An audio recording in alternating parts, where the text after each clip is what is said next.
آپ نے تو کعبے کی چھت پہ چڑھا دیا جی ان کو سیدھا۔ آرمی چیف کا یہ کام نہیں ہے کہ وہ جا کے تاجروں کے ساتھ میٹنگ کرے، آئین کے ساتھ اگر کوئی غداری کرے تو اس کی عزت نہیں ہو سکتی۔ مستقبل میں ہم آپ کو بھی میدان سیاست میں دیکھ سکتے ہیں۔ عمران خان صاحب اس وقت ڈرائیونگ سیٹ پہ آ کے بیٹھے، ڈاکٹر اسرار صاحب رحمہ اللہ جو ہمارے استاد بھی تھے، ان کی جماعت اسلامی چھوڑنے کی وجہ یہ تھی، یہاں میں عمران خان صاحب کو یہ کہوں گا تو ایکسپوز کر دینا ان کو۔ اب سوشل میڈیا اتنی بڑی پاور ہے تو یہ ذرا سی ہینکی پینکی کریں گے تو عوام خود بدلہ لے گی ان سے۔ آپ کسی کو ریکمینڈ کرتے ہیں کہ جناب اس طرح عمران خان کو ووٹ دیں؟ میں اپنی رائے ضرور رکھتا ہوں، میں کہتا ہوں دنیا تو پاکستانیوں کی برباد ہوئی ہوئی ہے، آخرت تو بچ جائے۔ غالباً 2 دفعہ آپ پر قاتلانہ حملے بھی ہو چکے ہیں۔ اگر زندگی کا اختتام موت ہی ہے تو شہادت سے بیسٹ آپشن کوئی نہیں۔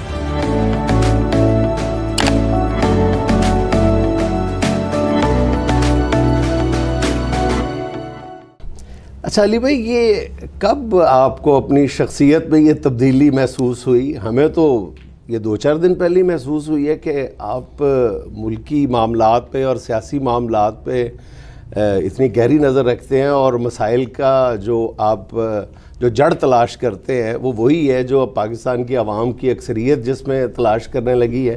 تو آپ نے تو کعبے کی چھت پہ چڑھا دیا جی ان کو سیدھا۔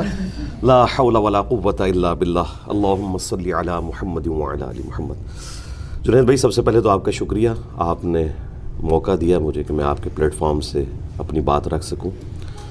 دیکھیں، ہمارا دین کے بارے میں بھی یہی کانسیپٹ ہے کہ آپ نے بکش مسلمان بننا ہے، قرآن و سنت کو فالو کرنا ہے۔ جہاں تک ڈیموکریٹک ویلیوز کا تعلق ہے، آئین کا تعلق ہے، تو اس میں میرا وہی کانسیپٹ ہے، اس کی وجہ سے جو بھی اس میں فٹ ان بیٹھتا ہے نا جی، میں اسے سپورٹ کروں گا۔ خان صاحب کی سیاست سے جو ہمیں اختلاف تھا نا، وہ یہ تھا کہ یہ پرائم منسٹر ہوتے ہوئے انہوں نے اپنے کام سب لیٹ کیے ہوئے تھے نیچے اور لوگوں کو۔ یعنی آرمی چیف کا یہ کام نہیں ہے کہ وہ جا کے تاجروں کے ساتھ میٹنگ کرے، اسی چیز کا ہمیں ان سے اختلاف تھا۔ جب وہ اختلاف دور ہو گیا تو ہم تو اپنے اسی پرانے کانسیپٹ کے اوپر ہیں، بکش یعنی آئین میں جو لکھا ہوا ہے نا، اگر کوئی شخص کہتا ہے میں پاکستانی ہوں اور پاکستان کے آئین کو مانتا ہوں تو اس سے پھر اس چیز کو فالو کرنا ہے، اور اگر وہ یہ کہتا ہے کہ میں ہے تو پاکستانی ہوں، آئین کو بھی مانتا ہوں لیکن مرضی اپنی کروں گا۔ اگرچہ میں نے جب فارغ ہوا تھا اپنی اس اکیڈمی سے، میں نے حلف لیا تھا 1.5 لائن کا، اس 1.5 لائن میں بھی بات یہ تھی کہ میں پولیٹکس میں حصہ نہیں لوں گا۔ میں اگر اپنے عہد کے ساتھ وفا نہیں کر رہا، ڈرامہ تو ہے عہد وفا، لیکن اپنے عہد کے ساتھ وفا نہیں کر رہا، تو میں پھر کیوں کر کسی کی عزت کروں؟ قرآن و سنت کے ساتھ جو غداری کرے اس کی کیسے عزت ہو سکتی ہے؟ اس طرح آئین کے ساتھ اگر کوئی غداری کرے تو اس کی عزت نہیں ہو سکتی۔ یہ ہمارا شروع سے موقف ہے، اور یہ وہ موقف ہے جو اب ماشاءاللہ ہماری اسٹیبلشمنٹ نے بھی اڈاپٹ کر لیا ہے، الحمدللہ۔ آپ کو یقین ہے کہ اڈاپٹ کر لیا؟ جی مجھے یقین ہے، ایٹ لیسٹ اس وقت جو آرمی چیف ہے نا، ان کے پاس کوئی چارہ نہیں ہے، اور کوئی چارہ نہیں ہے۔ بائی چانس ایسے ہیں، بادل نخواستہ قبول کر لی ہے یہ حقیقت۔ ہاں جی، حالات و واقعات ہی ایسے ہوتے ہیں نا، یہ اللہ تعالیٰ کی سنت ہے جی، اللہ تعالیٰ حالات ایسے پیدا کر دیتا ہے۔ اچھا علی بھائی، یہ فرمائیں کہ ایک عالم دین کے منہ سے ایسی باتیں سننا، آئین، دستور، جمہوریت اور بکش بھی ہونا، تو یہ کچھ عجیب سا نہیں لگتا کہ آج کی جمہوریت، آج کا آئین، آج کا دستور، آرمی چیف، تو اس وقت تو جو ہم علماء کرام سے سنتے رہے وہ تو سپہ سالار بھی جو ہوتا تھا وہی حکمران ہوتے تھے، حکمران جو ہوتے تھے وہ سپہ سالار بھی ہوتے تھے، اور سارا کچھ رلیا ملیا۔ علماء جو ہے نا جی، اس وقت علماء کی اکثریت کی دنیاوی تعلیم تو بالکل کوئی نہیں ہے، یونیورسٹیز کا انہوں نے منہ نہیں دیکھا ہوا۔ اگرچہ ہمارے پاس جو اس وقت بڑی تنظیمیں ہیں نا اسلام کی، انہوں نے یہ اپنا کنسیپٹ جو جماعت بنانے کا نا، یہ ڈرائیو کیا ہوا ہے غیر مسلموں سے۔ یعنی باقاعدہ طور پہ جو پہلی جماعت بنی ہے نا اسلام کی ہسٹری میں، وہ تبلیغی جماعت ہے۔ اس سے پہلے کبھی جماعتیں اس طرح نہیں بنائی جاتی تھیں، خانقاہیں ہوتی تھیں، انڈیویجول لیول کے اوپر سسٹم ہوتا تھا، لیکن اتنی آرگنائز جماعت کے پھر 170 ملکوں میں اس کا کام پھیل جانا، تو یہ کنسیپٹ کسی عالم دین نے نہیں دیا، بلکہ اس وقت چونکہ ایک پوری دنیا میں غوغا تھا کمیونزم کا، اور ان کے بھی باقاعدہ سرکلز ہوتے تھے، انہوں نے اپنے گشت شروع کر دیے بدھ والے، سب کچھ وہیں سے کاپی کیا، پھر اس کو 4 چاند لگائے ہیں مولانا مودودی نے جماعت اسلامی بنا کے، اسے مزید آرگنائز کیا۔ تو لوگوں نے لرن کیا ہے جو ٹرو ڈیموکریٹک ویلیوز ہیں، یہ خلافت راشدہ کی ماڈرن فارم ہے۔ ہمیں جو ویسٹرن ڈیموکریسی سے اختلاف ہے وہ حلال اور حرام کا جو معاملہ ہے وہ کثرت رائے سے دیکھتے ہیں، جبکہ پاکستان کے آئین میں لکھا ہے کہ یہاں پہ کوئی بھی قانون قرآن و سنت کے خلاف پاس نہیں کیا جائے گا. اقتدار اعلیٰ کا مالک اللہ تعالیٰ ہے اور اس اقتدار کو عوام ٹرانسفر کریں گے کسی ایک اپنے ریپریزنٹیٹیو کے لیے. تو یہ ایک ماڈرن فارم ہے. اگر ہمارے آئین میں یہ لکھا ہو کہ ہومو سیکچویلٹی کو بھی حلال قرار دے دیا جائے گا اگر پاکستان نے کثرت رائے سے فیصلہ کر دیا تو ہم اس آئین سے بغاوت کر دیں گے. پھر اس آئین سے بغاوت کر دیں گے تو بے شک وہ جمہور کی آواز ہو. جی بے شک ہو، بے شک وہ جمہور کی آواز ہو. اچھا، مولانا سید ابو العلا مودودی کے تصور سیاست سے آپ ایگری کرتے ہیں؟ دیکھیں ان کے جو تصور سیاست ہے اس کے لیے اتنی بات کافی ہے کہ ان میں ٹالرنس تھی. ایک وہ جماعت اسلامی تھی جو 1941 میں بنی، پھر جب پاکستان بن گیا تو انہوں نے پاکستان کو ایکسیپٹ کیا، پھر کچھ عرصے بعد ان کو اندازہ ہوا وہ پولیٹکس میں بھی آ گئے. وقت کے ساتھ ساتھ انہوں نے لرن کیا. انیشلی تو ان کا کانسیپٹ نہیں تھا. ڈاکٹر اسرار صاحب رحمہ اللہ جو ہمارے استاد بھی تھے، ان کی جماعت اسلامی چھوڑنے کی وجہ یہ تھی کہ جماعت اسلامی والے پولیٹکس میں کیوں. میں سمجھتا ہوں مولانا مودودی نے وقت کے ساتھ لرن کیا اور جو بھی گیون سرکمسٹانسز تھے ان میں انہوں نے اپنے معاملات کو مزید بہتر کیا. تو علی بھائی ایک جو ڈائریکٹ کوسچن بنتا ہے اس وقت آپ سے، لوگوں کے ذہن میں بھی آتا ہے کہ آپ کے یہ جو موجودہ سٹانس ہے جو آپ فرما رہے ہیں کہ وہ پہلے کا سٹانس ہے، اس کی ایک شکل اب آپ دیکھ رہے ہیں، تو مستقبل میں ہم آپ کو بھی میدان سیاست میں دیکھ سکتے ہیں؟ نہیں جی، یہ تو بالکل ایک سمجھ لیں معاملہ کراس ہے. جس طرح میرا یہ اعلان ہے کہ میں کوئی چندہ بک نہیں بناؤں گا، کوئی مسجد نہیں بناؤں گا، کوئی مدرسہ نہیں بناؤں گا. یہ ساری مساجد ہماری مساجد ہیں. ہم تمام مکاتب فکر کے لوگوں کو مسلمان سمجھتے ہیں، ان کے پیچھے نمازیں پڑھتے ہیں، انہیں چندے دیتے ہیں. ہمیں ضرورت ہی نہیں علیحدہ سے کوئی 1.5 اینٹ کی مسجد بنانے کی. بالکل اس طریقے سے میں کلیئر ہوں کہ پالیٹکس کے حوالے سے ہم اپنی یوتھ کو گائیڈ ضرور کریں گے قرآن و سنت کی روشنی میں. جس طرح آپ اگر ڈیموکریسی پہ مجھ سے بات کریں، میں 1 گھنٹہ اور جو دوسرے لوگ ہیں جو ملوکیت کو، کنگشپ کو فالو کرتے ہیں، ان کے دلائل کیا ہیں، پھر ہم اسے کاؤنٹر کیسے کرتے ہیں، وہ ایک ایک چیز میں بیان کر سکتا ہوں. تو میں پالیٹکس چونکہ اس وقت پاکستان کا سب سے بڑا مسئلہ ہے. دیکھیں جب ہم لوگ چھوٹے چھوٹے تھے نا تو 8 سے 9 سڑکیں ویران ہوتی تھی وارث ڈرامے کے لیے. من چلے کا سودیا، یہ ایک ڈرامہ اشفاق صاحب کا لگتا تھا. اسی طریقے سے اندھیرا اجالا. اب یہ جگہ لے لی ہے ٹی وی ٹاک شوز نے. کیپٹل ٹاک لوگ دیکھتے ہیں، آج شاہ زیب خانزادہ کے ساتھ لوگ دیکھتے ہیں، کاشف عباسی صاحب کو لوگ سنتے ہیں. تو آپ دیکھیں کیسا پیراڈائم شفٹ ہو چکا ہے. تو میں اس دنیا کا باشندہ ہوں نا. میں کس طرح اپنی وشفل تھنکنگ میں بیٹھا رہوں ایک خانقاہ بنا کے اور دنیا سے میرا کوئی لینا دینا نہ ہو. میں میکینیکل انجینئر بھی ہوں اور میرا خیال ہے اتنا تو شاید آپ صحافی لوگ پالیٹکس سے ریلیٹڈ پروگراموں کو نہیں دیکھتے جتنا میں شوق سے دیکھتا ہوں، اور آپ سے نہیں، عرصہ دراز سے، اور تمام کو سنتا ہوں. آپ نے حسب حال کے بارے میں ایک رائے کا اظہار کیا تھا، وہ اس کے لیے آپ کا شکریہ بھی ڈیو ہے.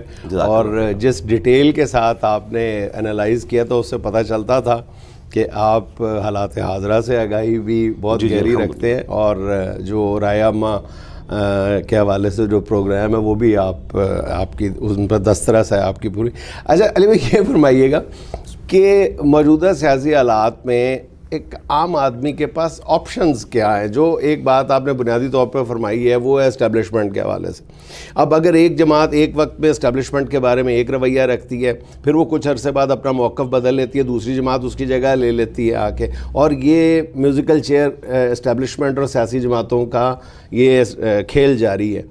اس سے ہٹ کے آپ کیا دیکھتے ہیں کہ آخر کب تک پھر یہ کھیل رہے گا؟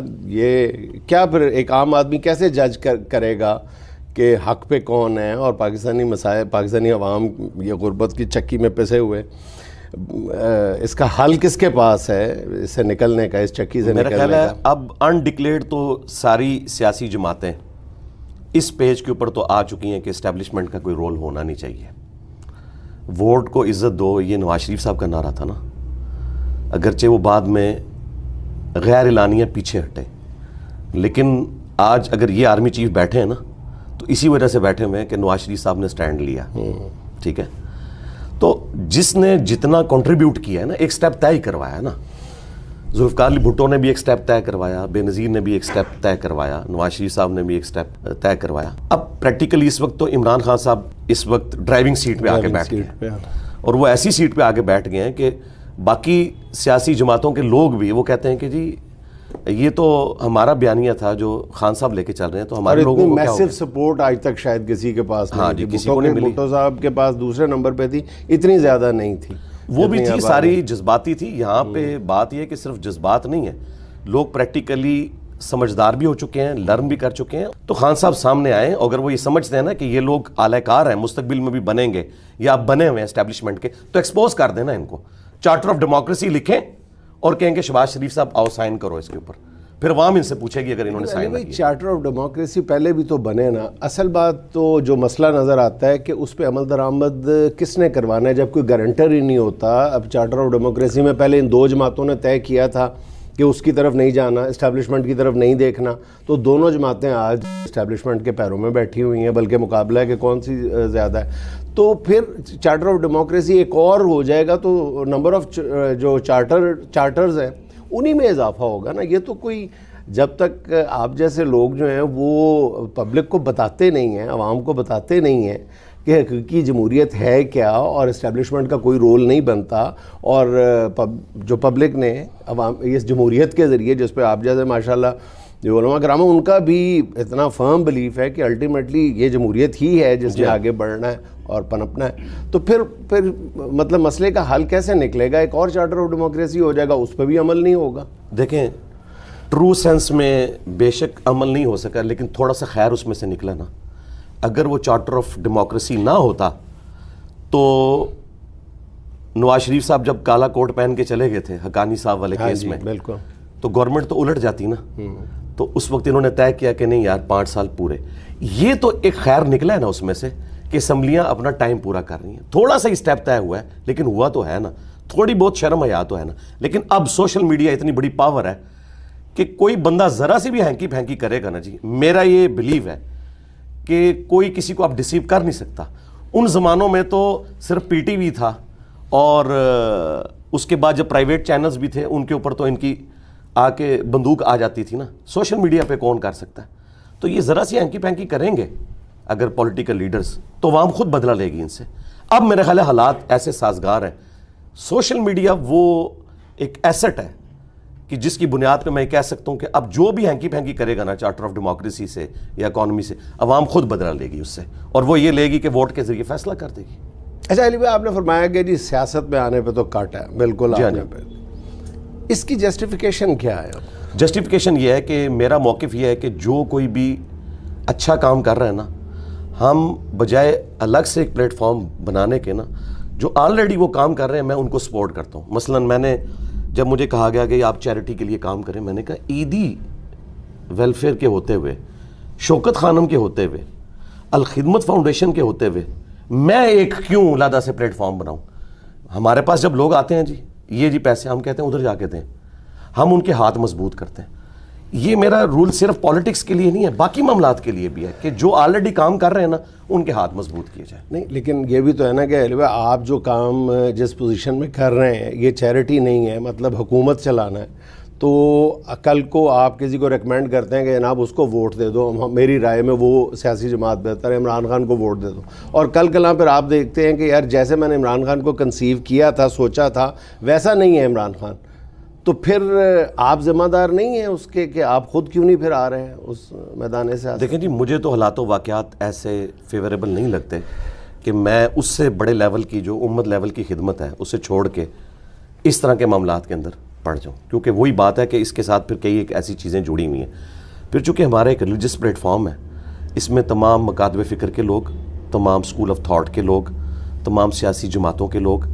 دیکھیں ریلیجن تو بنیادی ضرورت ہے نا، میں نہیں چاہتا کہ کسی کی آخرت کمپرومائز ہو جائے اس وجہ سے. اور پالیٹکس کے پوائنٹ آف ویو سے بھی کبھی میں نے کلیئر کٹ کسی کو نہیں کہا کہ آپ فلاں کو ووٹ دیں، میں نے کبھی بھی ایسی بات نہیں کی ہے. البتہ میں اپنی رائے ضرور رکھتا ہوں ایک کہ جی میری یہ رائے ہے اس معاملے میں. میں جماعت اسلامی کو ایک ٹرو ڈیموکریٹک جماعت سمجھتا ہوں کہ اس میں مودودی صاحب کی اولاد میں سے کوئی بندہ کبھی اوپر نہیں آیا ہمیشہ. یعنی ایک ایم کیو ایم اس کے ساتھ اور کمزوریاں لگی ہوئی ہیں، اور ایک جماعت اسلامی، یہ دو جماعتوں میں یہ ایک بڑی خوبی ہے. ٹھیک ہے، تو اس کا یہ مطلب نہیں ہے کہ میں ان کی ہر بات سے ایگری کرتا ہوں. میں نہ جانے کا فیصلہ ہے یا اتنا محتاط رویہ ہے، اس کی وجہ یہ نہیں ہے کہ کہیں میری کمائی ہوئی عزت نہ چلی جائے؟ مجھے بتائیں اس سے زیادہ میں نے اور کون سی عزت اب کمانی ہے، یا اللہ کے حضور یہ جو بھی عزت ہے، یہ وجہ نہیں ہے جی، بالکل یہ وجہ نہیں قطعاً نہیں ہے۔ اس کی وجہ یہ ہے کہ میں پھر آپ مجھ سے ننگی بات سننا چاہتے ہیں، وہ ڈاکٹر سرار صاحب یہ لفظ استعمال کرتے تھے، ننگا فلسفہ، تو میں بھی وہ اپنے استاد کی سنت پہ عمل کرتے ہوئے، تو ننگا فلسفہ یہ ہے کہ جی پاکستان کی جو پولیٹکس جس قسم کی ہے نا جی، اس میں ہی نہیں چاہتا کہ صدیوں بعد اللہ تعالیٰ نے مسلمانوں کو ایک انٹرنیشنل لیول کا ایک ایسا پلیٹ فارم ہماری شکل میں دیا ہے کہ لوگوں کی کوئی ڈھارس بندی ہے کہ مسلمان دوبارہ اپنے پاؤں پہ کھڑے ہو سکتے ہیں، اپنے دین کو لرن کر سکتے ہیں، اسلام کی نشت ثانیہ ہو سکتی ہے، فرقہ واریت کا خاتمہ ہو سکتا ہے۔ تو اب ان میں پھر دوبارہ سے کوئی مایوسی پھیل جائے، کیونکہ جب پالیٹکس ہوگی نا، تو پالیٹکس میں جب آپ انوالو ہوتے ہیں نا، تو آپ کے جو مخالفین ہیں نا، وہ ایسے ہیں کہ وہ آپ کے اوپر ایسے بلیمز لگائیں گے، اور پھر وہ مخالفین ایسے بھی ہوں گے کہ جن کے ہاتھ میں بندوق ہوگی، ریسورسز ہوں گے، وہ جو بھی بات کریں گے، کوئی بھی کسی کے اوپر کیس بنا دیں، بیٹھے بٹھائے میرے اربوں کے اثاثے نکال لیں، تو میں کیا کروں گا؟ حالانکہ میں تو کھلی کتاب ہوں سب کے سامنے۔ تو اس لیے میں نہیں چاہتا کہ اس کی وجہ سے کسی کی آخرت برباد ہو جائے، چونکہ میرے ساتھ لوگوں کی آخرت جڑ گئی ہے، جو دین سیکھا ہے نا انہوں نے مجھ سے، تو میں کہتا ہوں دنیا تو پاکستانیوں کی برباد ہوئی ہے، آخرت تو بچ جائے، اس لیے میں اس طرف نہیں جانا چاہتا۔ لیکن علی بھائی جو ذہن میں بات آتی ہے وہ یہ ہے کہ اب آپ نے جو ایک دائی کے طور پہ جو راستہ اپنایا ہے، اس میں بھی تو یہ ڈر موجود ہے نا۔ آپ نے سب سے زیادہ، میرا خیال ہے کہ پاکستان کی تاریخ میں اگر دیکھا جائے تو 2-3 ایسے علماء کرام ہوں گے جو، اور آپ تو ماشاءاللہ اتنی کم عمری میں آپ نے یہ راستہ چن لیا، باقیوں نے تو ایک عمر میں جا کے اس کا انتخاب کیا ہوگا کہ فرقہ واریت کے خلاف جنگ کرنی ہے، اور وہ زیادہ پرخطر راستہ ہے، میری ذاتی رائے وہ زیادہ پرخطر راستہ ہے کہ آپ جتنے زیادہ اخلاص کے ساتھ یہ بات کرتے ہیں، جتنے دبنگ انداز میں یہ بات کرتے ہیں، اتنا ہی سو کالڈ، میں کہہ رہا ہوں نام نہاد عزت، جو عزت جانے کا خطرہ جو ہے وہ اس میں زیادہ ہے، وہ سیاست سے بھی زیادہ ہے۔ تو وہ اس راستے کا تو آپ نے انتخاب کر لیا جی، اس کی میں آپ کو اس کی وجہ سے آپ پر غالباً 2 دفعہ آپ پر قاتلانہ حملے بھی ہو چکے ہیں، 3 دفعہ قیمت بھی چکانا پڑی ہے آپ کو۔ دیکھیں، یہ میں قیمت چکانے کے لیے تیار ہوں، اور اس راہ میں جان بھی چلی جائے تو وہ سیدنا حسین بن علی کا قول ہے علیہ السلام کہ اگر زندگی کا اختتام موت ہی ہے تو شہادت سے بیسٹ آپشن کوئی نہیں ہے، کیونکہ یہ تو ٹائم مقرر ہے، وہ تو اپنے وقت پہ آنا ہے۔ ان کے ساتھ ہم اس حوالے سے کاؤنٹر ان کو کر سکتے ہیں کہ ہم علمی دلائل کی روشنی میں ان کے سامنے معاملات رکھ سکتے ہیں، یہ کبھی اس ریڈ لائن کو کراس نہیں کر سکتے نا، کیونکہ انہوں نے اپنے اوپر جو نیکی کا لبادہ اوڑھا ہوا ہے نا، وہ تو نہیں اتار سکتے نا، اندر خانے جو مرضی کریں۔ اگر یہ مجھے آ کے کوئی اس طرح کے معاملات کریں گے، لوگ کہیں گے یار آپ عالم دین ہو کے اس طرح کی بات کر رہے ہو، لیکن جو وہ دوسری پارٹی ہے نا سیاست والی، ان کے اوپر تو کوئی بھی چیک نہیں ہے نا، اس حوالے سے میں بات کر رہا ہوں۔ تو میں چاہتا ہوں کہ ہم لوگوں کو گائیڈ کرتے رہیں، اور پھر آخری بات اس میں یہ ہے کہ قوم میں کچھ بڑے ایسے ہونے چاہیے جن کی بات کو سارے رسپیکٹ دیں، جو اس وقت تو میری نظر میں اب کوئی نہیں بچا۔ ایک طارق جمیل صاحب بچے تھے، لیکن ان کے ساتھ بھی جو کچھ معاملات ہوئے، میں چاہتا ہوں کہ ایسے لوگ ہر قوم میں ہونے چاہیے کہ جن کی بات سب لوگ سنیں۔ عیدی صاحب تھے، وہ کوئی جماعت تو نہیں جوائن کی ہوئی تھی انہوں نے، لیکن ان کی بات کو لوگ وزن دیتے تھے۔ آپ یہ سمجھتے ہیں کہ جو انکانٹروورشل، نان کانٹروورشل لوگ ہیں وہ زیادہ سوسائٹی کو احسن انداز میں ڈیلیور کر سکتے ہیں؟ ہاں جی، اس اعتبار سے کہ وہ سچے ہوں، یعنی جس طرح میرے بارے میں اب کانسیپٹ یہ ہے کہ کسی نے نہیں چھوڑتا جی، کسی کا لحاظ نہیں کرتا جی، انہیں جڑی بھی شاید تک نہیں انہیں کہہ دینا ہے۔ یہ وہ باتیں جو ہمارے مخالفین بھی نجی محفلوں میں کرتے ہیں، ٹھیک ہے، سامنے آ کے جو مرضی کریں، لیکن انہیں یہ پتہ ہے۔ یہ کانسیپٹ جو ہے نا، یہ بہت بڑا ایسٹ ہے کسی نیشن کا۔